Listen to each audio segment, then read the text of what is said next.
The church smelled of old pine, melting snow, and candle wax when she pushed the heavy door open with a careful hand. Warm light spilled over her boots, worn thin from too many miles, and for a moment she stood frozen at the threshold, unsure whether to step in or retreat back into the cold.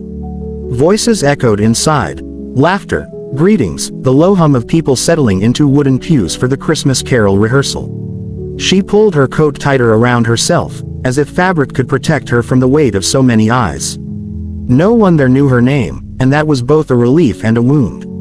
She had come to this town chasing nothing more than a place to rest, a night where the road didn't stretch endlessly ahead, and somehow she had ended up here, drawn by the promise of song. Snow slipped from her shoulders as she took a few hesitant steps forward. Conversations slowed. A few faces turned openly curious, others politely blank. She recognized that look. People measuring her worth in a single glance, deciding whether she belonged. Her throat tightened, but she forced herself to speak. "I heard there was a carol," she said softly. "I can sing." Her voice barely carried, but it was enough. The sheriff, standing near the front with his badge catching the light, turned around slowly. His gaze traveled over her worn coat, her tired face, the small bundle she carried like it held her entire life. His mouth hardened. "She has no place in the carol," he said, his words sharp and final, as if closing a door. A ripple of murmurs followed. Someone coughed. Someone else looked down at their hands. She felt heat rush to her cheeks, humiliation burning deeper than the cold outside. This wasn't the first time she'd been told she didn't belong, and yet it never hurt less. She nodded faintly, already preparing to leave, already bracing herself for the lonely walk back into the dark. "That's not how songs work." The voice came from the side of the room. A cowboy who had been leaning against a wooden pillar straightened, boots scuffing softly against the floor. He didn't look important.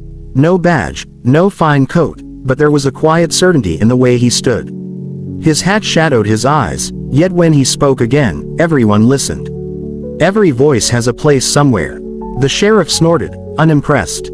"This isn't a shelter. This is a carol." The cowboy took a step forward, placing himself between the sheriff and the woman without making a show of it. "A carol's just a story sung out loud," he said calmly. "And everyone's got a story." Her chest tightened at that. No one had said something like that to her in a long time. She felt seen and exposed all at once. Still, the weight of the room pressed in on her, heavy with judgment and expectation. She shook her head slightly, offering the cowboy a grateful but sad smile. "It's all right," she whispered. "I don't want to cause trouble." She moved away from the center, choosing a place near the wall where shadows gathered and no one would ask her to explain herself. The choir rearranged, the sheriff turned back with stiff authority, and the moment passed as if it had never happened. But inside her, something lingered, a fragile mix of hurt and hope, waiting for the first note to be sung. The first note of the carol rose gently, practiced and familiar, filling the church with a sound that felt polished and safe. The choir stood tall, shoulders back, eyes on the worn hymn sheets, their voices blending into something smooth and expected. She remained near the wall, half hidden by a stack of folded chairs, her hands clasped tightly in front of her as if holding herself together. The warmth of the room no longer reached her. Instead, she felt suspended between the comfort of music and the ache of being apart from it. Every word they sang stirred memories she had buried. Cold nights, long roads, songs hummed to herself when silence felt too heavy. She knew the carol by heart. Everyone did. It had followed her through years of moving from place to place, sung in different keys by different people, always promising peace, always sounding like something meant for someone else. As the choir reached the second verse, she found her lips moving silently. No sound escaped, but the melody flowed through her all the same, steadying her breath, calming the tremor in her chest.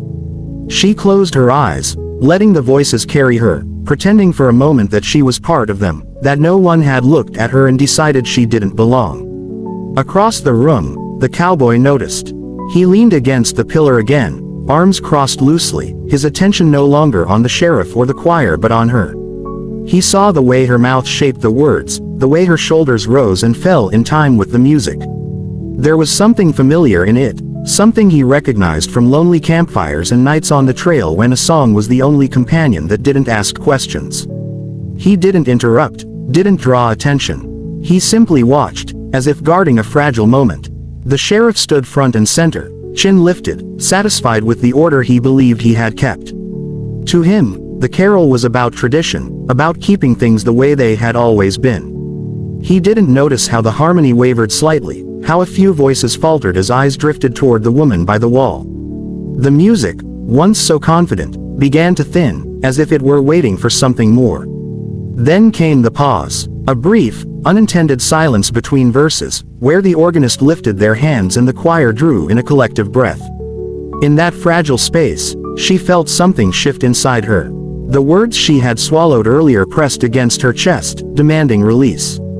Before fear could stop her, before reason could remind her of her place, she sang. Her voice emerged softly, almost apologetic, a single thread of sound woven into the quiet.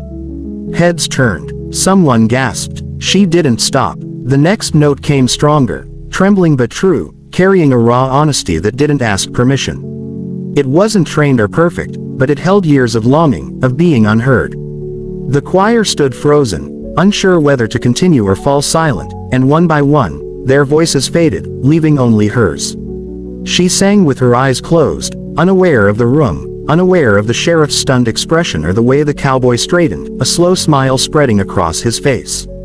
For those moments, she wasn't an outsider or a stranger.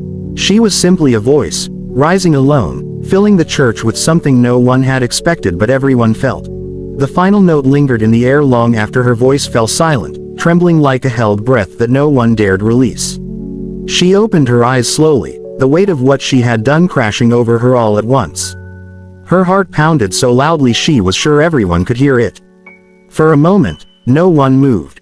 The candles along the walls flickered, casting restless shadows that seemed to sway with the echo of her song. She lowered her gaze, shame and relief twisting together in her chest, bracing herself for the sharp voice of the sheriff or the cold stares she had grown used to.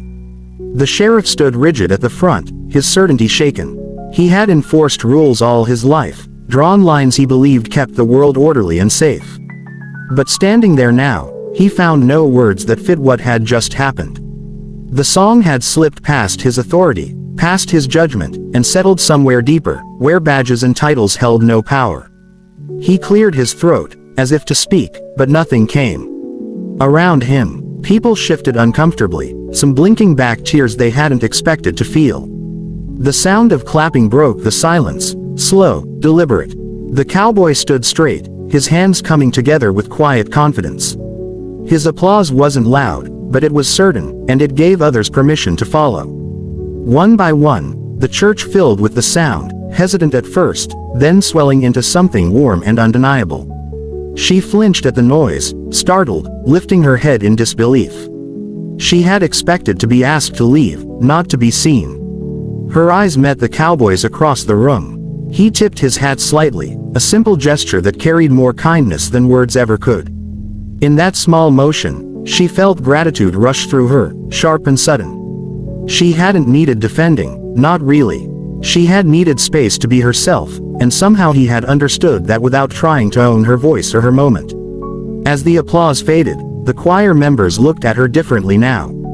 The distance that had separated them moments before seemed smaller, less certain. An older woman in the front row pressed a hand to her chest, smiling through tears. A child leaned forward on the pew, eyes wide with wonder. Even those who had judged her earlier could not deny what they had felt when she sang. She drew in a shaky breath, feeling lighter than she had in years. For so long, she had carried the belief that she needed permission to exist, to be heard, to take up space. Standing there alone, she realized how wrong that belief had been. Singing by herself had not made her smaller, it had made her real. The sheriff finally turned away, his authority diminished not by rebellion, but by truth.